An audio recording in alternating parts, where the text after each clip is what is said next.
मुस्लिम personal law board ये कह रहा है कि भाई शरियत से समझौता नहीं करेंगे, सेकुलर सिविल कोड मुसलमानों को मंजूर नहीं है। तो सर सवाल यह है कि क्या सभी मुसलमानों की ठेकेदारी अकेले मुस्लिम पर्सनल लॉ बोर्ड के हिस्से है? क्योंकि बहुत सारे मुसलमान ऐसे भी हैं जो इससे इत्तेफाक नहीं रखते हैं। नंबर एक बात है।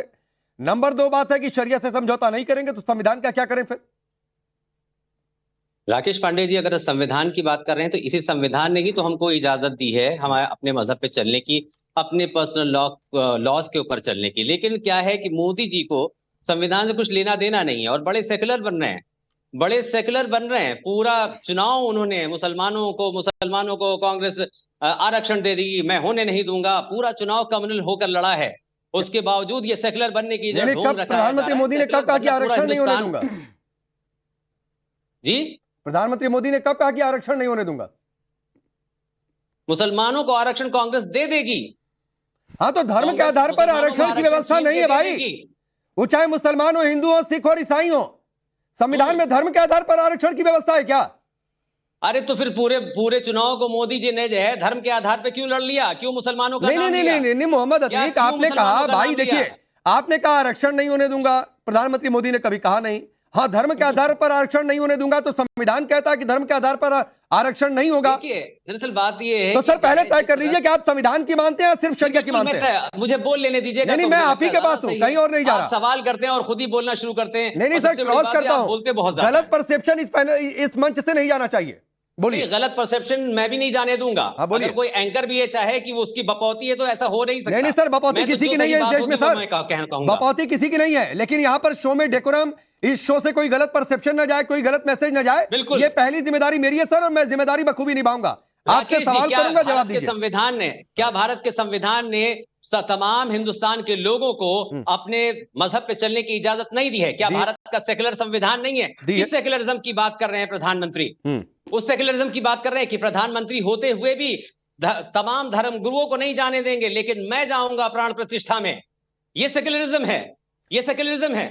नहीं, इसमें सेकुलरिज्म की क्या परिभाषा है? बैठे कह रहे हैं कि ये हमारा काम है, लेकिन मैं जाऊंगा वहां पर। नहीं मोहम्मद अतीक, हमारी बात प्रधानमंत्री मोदी प्राण प्रतिष्ठा में जाएंगे, भूमि पूजन में जाएंगे या नहीं जाएंगे, इससे सेकुलरिज्म कैसे तय होता है भाई? मतलब कुछ भी बोल देंगे क्या?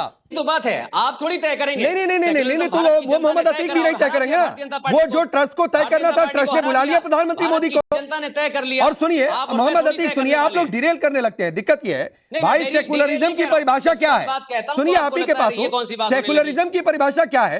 कि जहां सभी धर्म एक समान से, एक नजरिए से उन्हें देखा जाए, किसी धर्म के साथ भेदभाव ना हो, ये सेकुलरिज्म है। तो हिंदू धर्म में क्या होना है, नहीं होना है, मोहम्मद अतीक को इससे क्या लेना देना है? संविधान ने तो उसको चलने दीजिए। आप नहीं, हिंदू धर्म में क्या होगा नहीं होगा, राम मंदिर की प्राण प्रतिष्ठा, भूमि पूजन में कौन जाएगा नहीं जाएगा, इससे मोहम्मद अतीक को क्या लेना देना? संविधान तो इजाजत दे नहीं रहा आपको, संविधान तो इजाजत दे नहीं रहा आपको। किस बात की संविधान की बात कर रहे हैं? किस बात की इजाजत? आप किस सेकुलर संविधान की बात? किस बात की इजाजत नहीं दे रहा संविधान? संविधान किसी भी मजहब के अंदर मदाखलत करने की इजाजत किसी को नहीं देता।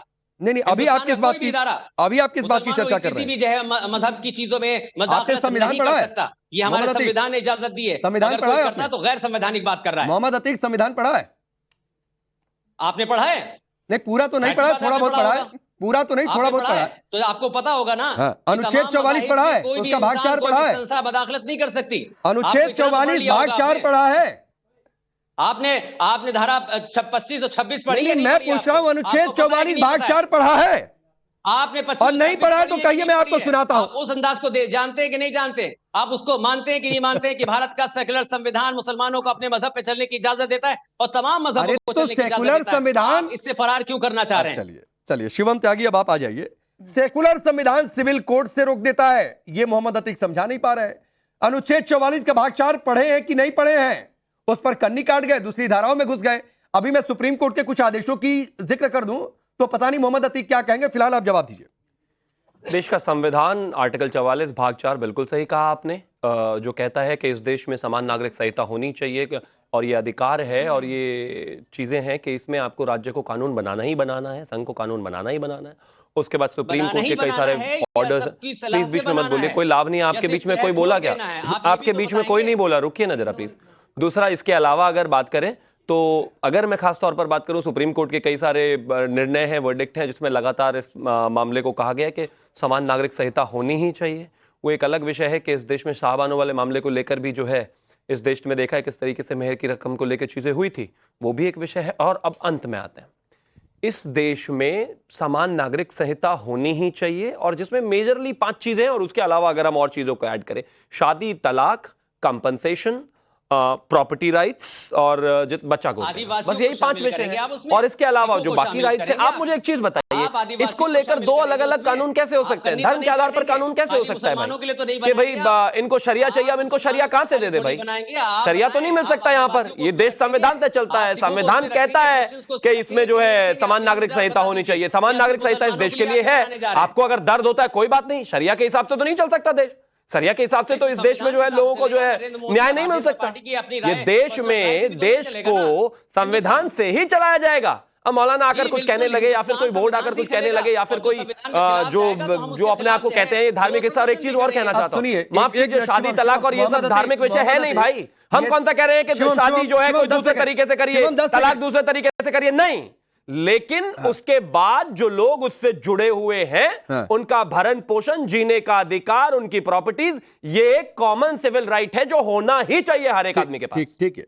अब मोहम्मद अतीक, आप कह रहे हैं संविधान से चलेगा, तो सर संविधान इस देश की संसद को अधिकार देता है कि वो कानून बनाएगा और उस पर सभी पार्टियों से चर्चा होगी।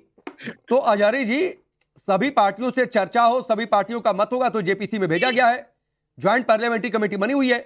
फिर मुस्लिम पर्सनल लॉ बोर्ड के पेट में दर्द क्यों होने लगा कि अभी हम उस पर बयान दे दे, कम से कम जेपीसी का रिजल्ट आ जाने देते, देखते कि फाइनल ड्राफ्ट क्या आ रहा है, कोई चेंज हो रहा है, नहीं हो रहा है।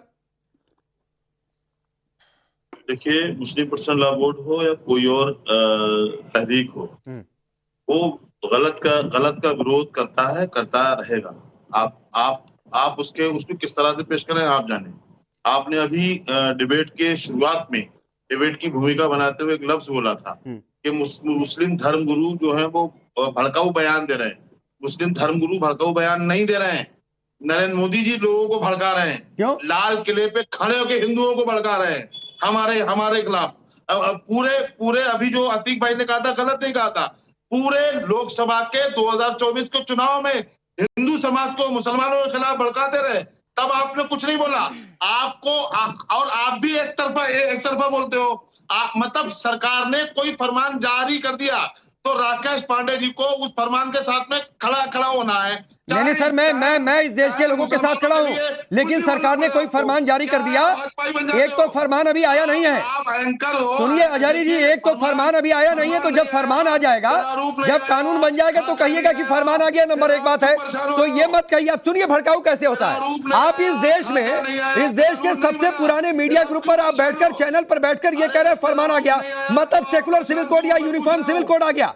तो पहली भड़काऊ बात यह है अजारी जी, जो आप चैनल पर कर रहे हैं कि फरमान आ गया है। तो